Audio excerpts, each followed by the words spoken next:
Soggy Science here. Haha. Number 28. 28. Oh, over half a year. Whoop. Happy July 4th for all those in the U.S. If you are celebrating July 4th, please be respectful of pets and veterans who may be sensitive to the fireworks. There are people that don't enjoy the noise. So watch your dogs as well if you have dogs and other pets so they don't go running off, and make sure they're secured in the house. Anyway, really good news on the salmon front. Columbia River looks like one of the biggest sockeye salmon runs in the last 80 years, which is really good news considering we thought they were in deep trouble. Just a few years ago, they were run so small they barely could count them, and this one has over 300,000. And it looks like Howie Wright of the Uncogan Nation Alliance, is reporting on this, and they think over 100,000 of those will make it all the way up to the lakes in British Columbia. So that's excellent and incredible news. I can't wait to hear more about it. Hopefully the run will be strong and we're seeing some recovery and conservation at work. Cool news out of Italy. The world's deepest pool has opened.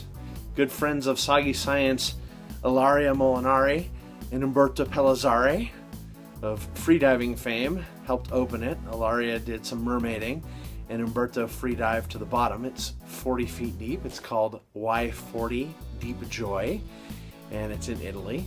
If you get to Italy, check it out. And that's super cool news. I think Enzo Maiorca was there to open it as well. So the freediving fraternity came out for the opening. Really cool stuff. Glad to hear that it finally made it open, and I look forward to checking it out myself. Oh, on Italian news, the Costa Concordia is back in the news. They just released a YouTube video of a lot of the submerged bits and pieces. It's one of the largest recoveries in the history of maritime recovery, and it's getting ready to be moved. So, really interesting video. Check it out if you get a chance. And fascinating stuff.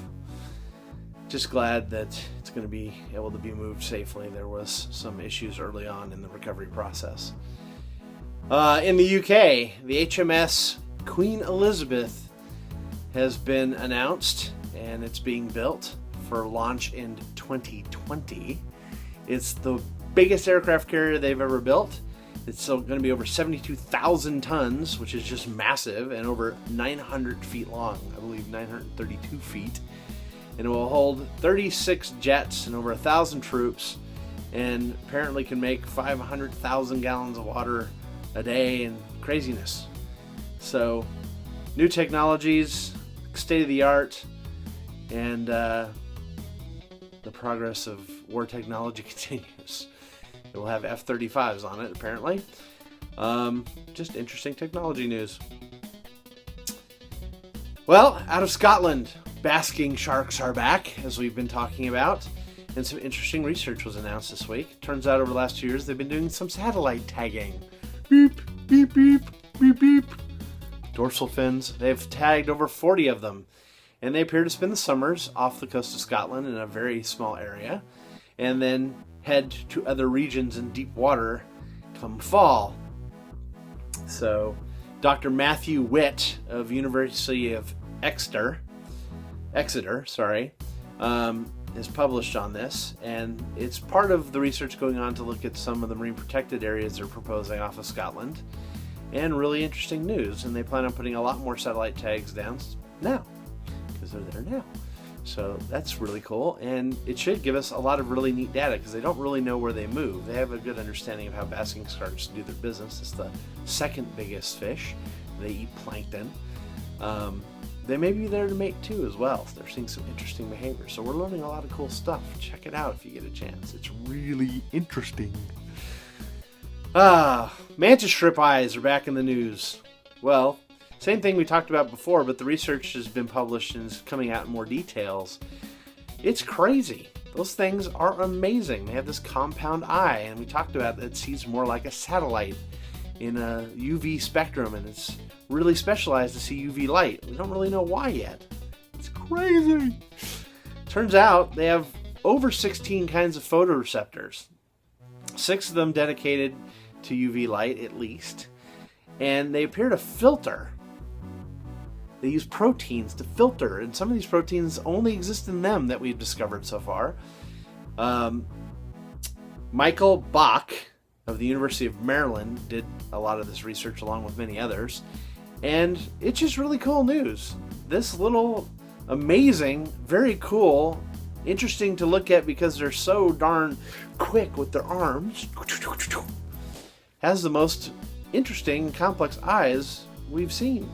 So definitely worth checking out and learning more about. I am stoked. Hurricane Arthur. Wow. Not too big. It's been downgraded to tropical storm already, but it did make landfall in North Carolina. Hope all the friends in North Carolina are doing well. But it's the earliest hurricane to ever hit landfall in the United States.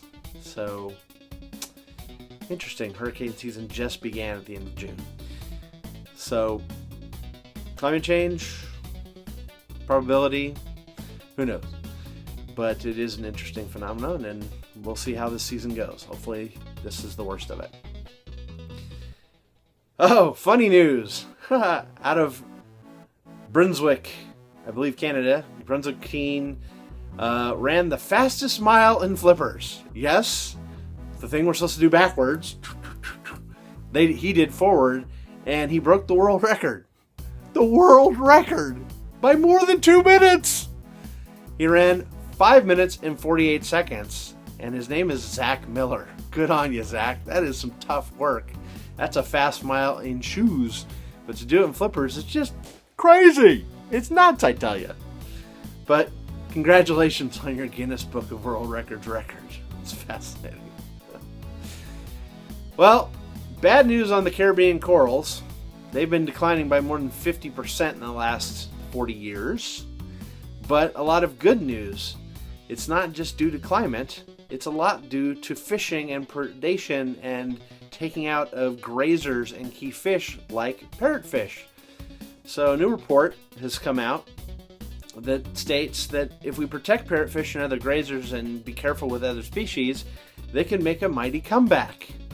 Otherwise, in the next 20 years, we may lose our Caribbean coral reefs. So let's protect the parrotfish and choose other fish to hunt if we're spearfishing or game fishing. But if the solution's that clear and that simple, hopefully it comes out that way, we can make vast improvements in a fairly short period of time. So some positive news, even though not so good news up front. On a final note, today, exclusive, here on Soggy Science. U.S. freediving team was named today. Ashley Frutal Chapman, Carrie Hollowell, Ashley Baird, Shell Eisenberg, that's our female team. Male team, Steve Benson, Kurt Chambers, Kyle Guion, and Jonathan Latta. They come from North Carolina, they come from Hawaii, and a lot of other reaches of the world. Many of them are freediving instructors, and it was our biggest application year ever! Ever! Freediving is one of the fastest aquatic growing sports, and this is proof. Congratulations, guys, and I look forward to you representing the U.S. strongly at World Championships in Sardinia in September. Anyway, thanks everyone. Follow us on social media, send your suggestions, subscribe, get out there in the water, find some adventure, and get soggy.